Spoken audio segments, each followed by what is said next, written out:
যা যা যা যা।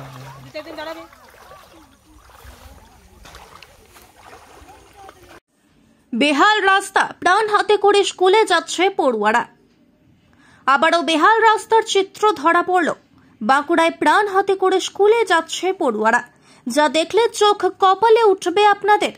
একেবারে মেঠো পথ বেয়ে জল কাদা ঝোপঝাড় পেরিয়ে স্কুলে যাচ্ছে তারা। বাঁকুড়ার গঙ্গাজল ঘাটের নূতন গ্রাম হালাইগড়িয়া সহ বাগড়াকোন্তা গ্রামের প্রায় শতাধিক পড়ুয়া দীর্ঘদিন ধরে এভাবেই 1.5 কিলোমিটার রাস্তা অতিক্রম করে বিহার জুড়িয়া স্কুলে যাচ্ছে তারা। বর্ষার সময় এই পরিস্থিতিতে স্কুলে যাওয়া বন্ধ করে দেয় পড়ুয়ারা। অভিভাবকরা এমন রাস্তা দিয়ে ছেলে মেয়েদের স্কুলে পাঠাতেও ভয় পান। তাই বর্ষার সময় স্কুলে যাওয়া প্রায় বন্ধই হয়ে যায় এইসব গ্রামের পড়ুয়াদের। যদিও স্কুলে যাওয়ার দুটি রাস্তা, একটি 6 থেকে 8 কিলোমিটার ঘুরে মুখ্য রাস্তা ধরে, আর একটি চন্দ্র বোড়া সাপের কামড়কে উপেক্ষা করে জমি ধরে কাদা জল ঝোপঝাড় পেরিয়ে। জমির রাস্তা ধরে গেলে দূরত্ব মাত্র 1.5 কিলোমিটার। প্রায় দীর্ঘদিন ধরে এই রাস্তা দিয়ে যাতায়াত করেন পড়ুয়ারা। স্থানীয়দের অভিযোগ, বারংবার প্রশাসনকে জানিয়েও মেলেনি সুরাহা। অবিলম্বে রাস্তা তৈরির আবেদন জানিয়েছেন অভিভাবকরা। ব্যাপার হচ্ছে যে আমাদের গ্রামে 1.5 কিলোমিটারের মধ্যে একটি হাই স্কুল, এছাড়া আমাদের নিকটস্থ আর কোনো হাই স্কুল নেই।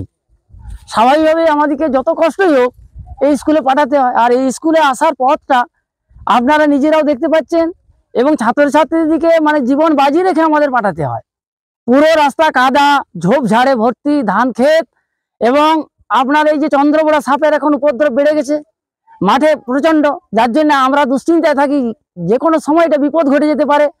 তাছাড়া যখন প্রচন্ড বৃষ্টি হয় তখন তো ছেলেমেয়েরা তো স্কুলে আসতে পারে না। আর ঘুরপথে যাবেন সেটা প্রায় 6 কিলোমিটার রাস্তা। বাচ্চা ছেলে মেয়েদের 6 কিলোমিটার রাস্তা, বাচ্চা ছেলে মেয়েদের সেই পথে যাতায়াত করা সম্ভব নয়। স্বাভাবিকভাবেই আমরা খুব একটা সমস্যার মধ্যে আছি। যদি প্রশাসন একটুকু মানে আমাদের দিকে দৃষ্টি আকর্ষণ করে এবং এই রাস্তাটার ব্যাপারে যদি একটুকু মানে সদর্থক ভূমিকা নেয়, তাহলে আমরা অন্তত 3টে গ্রাম, নূতন গ্রাম, বাগড়াকোন্তা, হালাইগড়িয়া, এই যে তাদের ছাত্রছাত্রীরা এবং তার অভিভাবকরা দুশ্চিন্তা মুক্ত হবে। এইখান থেকে আমাদের বিহার জুড়ে থেকে নতুন গ্রামের সমস্যা একটা লেগেই আছে। যেটা হচ্ছে যে ধরুন 1 নাম্বার হচ্ছে যে ধান মানে আলপথ মানেই তো ধরুন মাঠ রাস্তা, ধান মাঠের মাঝে মাঝে দিয়ে গিয়ে যেতে হয়। তারপরে বাচ্চাদেরকে বর্ষাকালে অধিকাংশ দিন ওরা স্কুলে আসতেই পারে না। এটা এখানে ধরুন স্রোতের মতো তো আছেই, এই স্রোতটাতে প্রায় 12 মাসেই জল থাকলে মানে জল থাকেই, কিন্তু ব্যাপারটা হচ্ছে যে বর্ষাকালে প্রায় 1 কোমর পর্যন্ত জল উঠে যায়। ওরা তারপরে আমাদের যে সামনেটি পরীক্ষাগুলো হয়, তো সেখানে ওরা পরীক্ষার সময় তো ঠিকঠাক সময়ে পৌঁছাতে পারে না, স্কুলে যেতেও দেরি হয়। আবার বর্ষাকালে তো বিশেষ করে।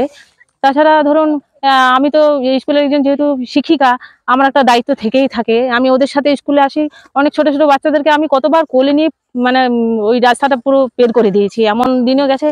আর যেমন বাড়ির ভাবিকারাও আসেন।